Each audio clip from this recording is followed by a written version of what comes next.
ఈ రోజు అయితే బెండకాయ వేపుడు అయితే చేసేసుకుందాం. బెండకాయలను అయితే ఇప్పుడు క్లీన్గా అయితే కడిగేసుకుందాం. నీట్గా అయితే కడుక్కున్నాం కదా, ఇవి చిన్న ముక్కలు తీరైతే కోసుకుందాం.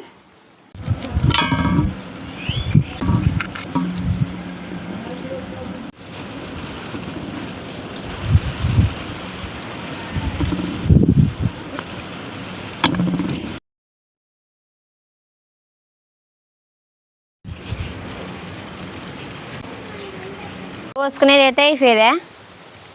దీనిలోకి కారము, ఉప్పు, శనగపిండి, బియ్యం పిండి వేసుకుందాం.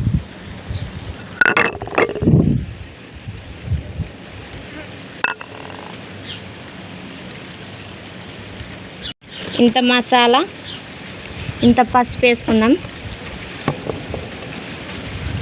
కొన్ని నీళ్ళు అయితే పోసుకుందాం.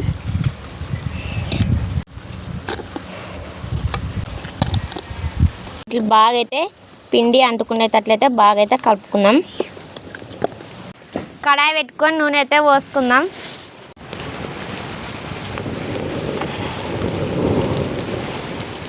బాగా ఆగేదే కలిపి పెట్టుకున్న బెండకాయలు అయితే వేసుకుందాం.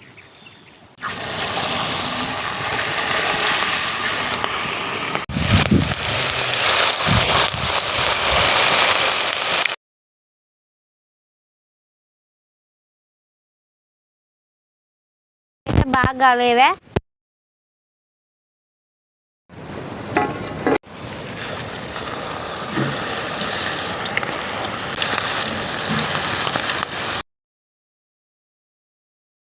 బెండకాయ వేపుడైతే ఇలా వచ్చేవే. ఎప్పుడన్నా మీరు ఇంట్లో చేసుకున్నారంటే సాయంత్రం పూట చేసుకునండి, బాగుంటుంది.